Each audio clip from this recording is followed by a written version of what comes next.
Hello,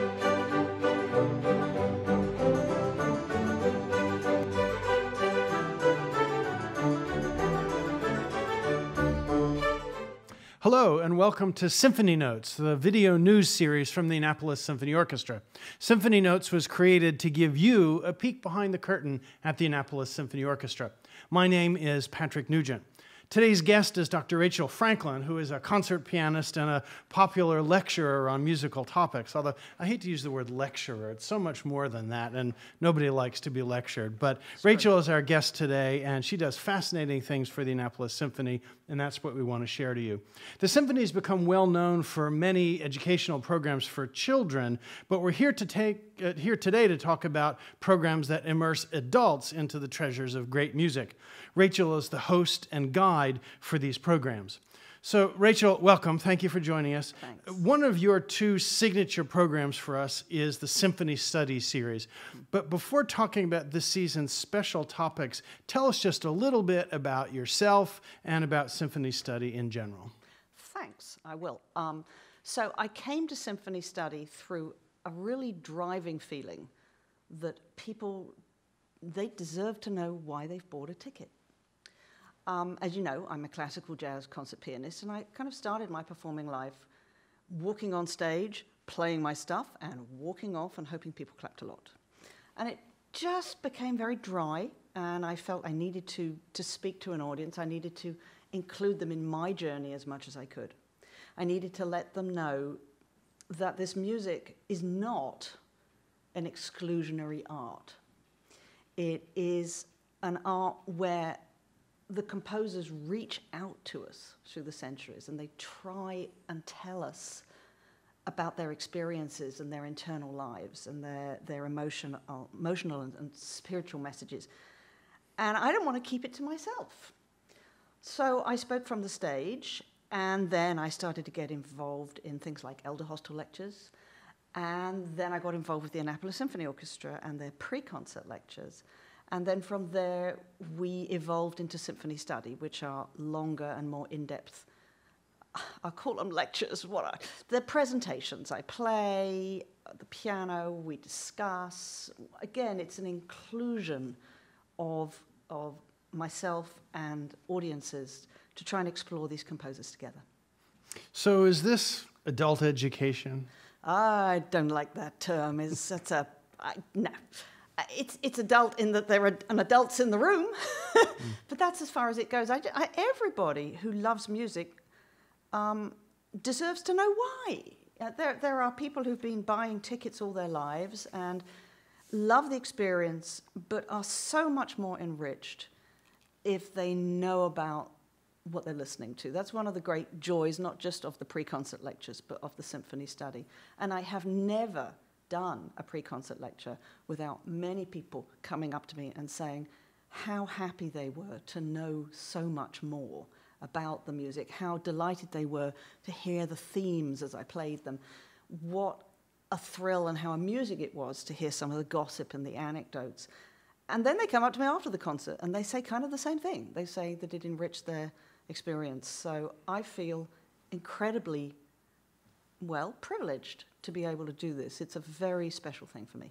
So before we talk about Symphony Study in a little bit more depth, we should say that anytime the Annapolis Symphony has a Masterworks concert, you are giving one of your Meet the Masterworks series at 6:45 before the concert. And those are free and open to the public, and they're great fun. And when we're really lucky, there's a piano up there with you, and we get to hear. Most of the time. Yes, indeed. Yes, indeed. Yeah. So Symphony Study happens 3 times a year. There are 2 sessions each time it happens. Yes. The final 2 sessions are coming up now in in April. Yes. So tell us what you've been doing with Symphony Study this year. This year is film music.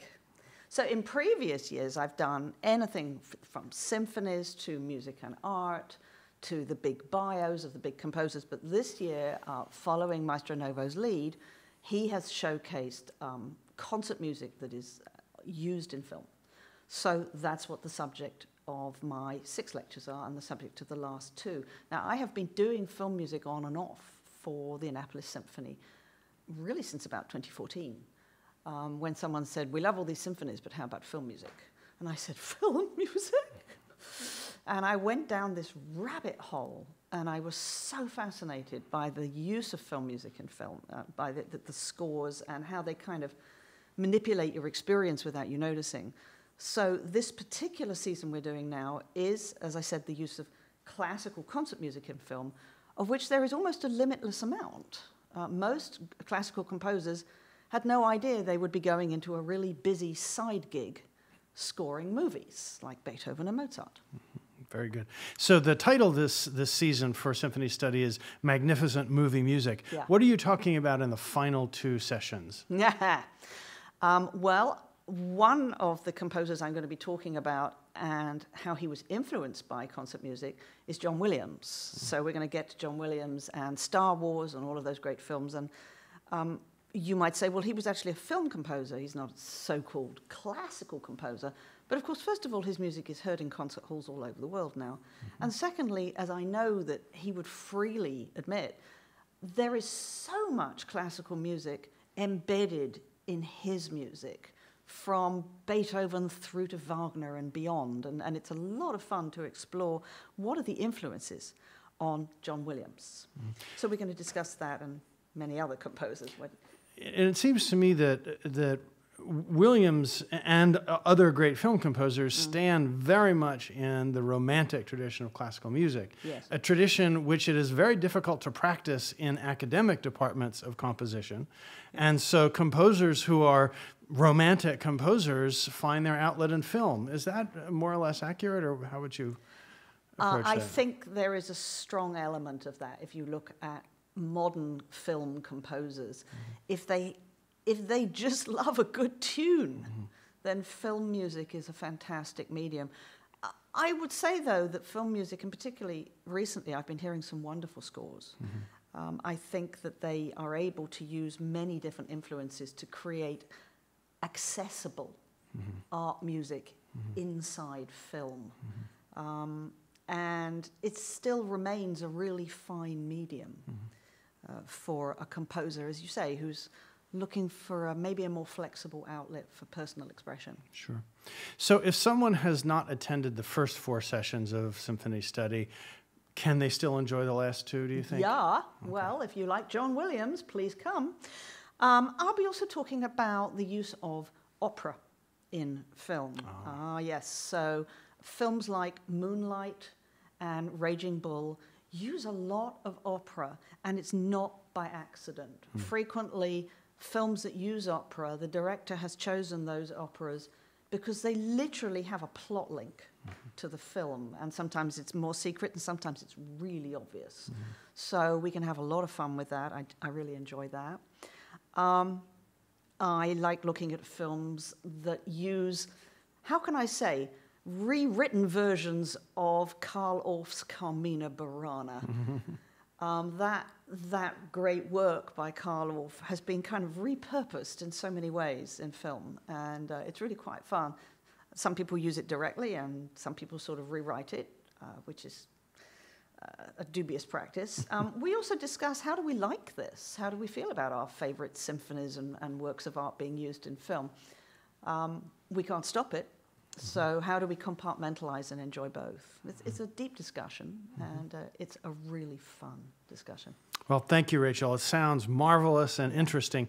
If you'd like to join Rachel in exploring the magic of movies and music, Symphony Studies will be on Thursday nights, the 4th and the 11th of April at 7 p.m. at Maryland Hall for the Creative Arts. You can enjoy a glass of wine and some refreshments, Yes. as well as the company of other great music lovers in our community. Yeah. Tickets are $55 for the pair of sessions, and you can get them on the Annapolis Symphony website or by calling our box office at 410-263-0907. Thank you, Rachel, for sharing your thoughts today about magnificent movie music and your magnificent Symphony Study program. And thank you for joining us once again for Symphony Notes. Don't forget that our next concert at the Annapolis Symphony is Friday and Saturday, the 29th and 30th of March at Maryland Hall for the Creative Arts. Our guests are the U.S. Naval Academy Glee Clubs performing the Ninth Symphony of Beethoven with 4 exquisite vocal soloists, as well as a modern American piece that's inspired by the fantastic, almost mystical footage from the Hubble Space Telescope. So that will be a terrific concert, and we are repeating it Sunday afternoon, the 31st of March, at the Music Center at Strathmore in North Bethesda. That's at 3 p.m. Details for the Sunday concert and tickets are available at the Strathmore website. If you enjoyed this podcast, please share it with your friends and family and invite them to enjoy the world's greatest music right in your backyard. That's all for today. For the Annapolis Symphony Orchestra, I'm Patrick Nugent. Thank you for joining us.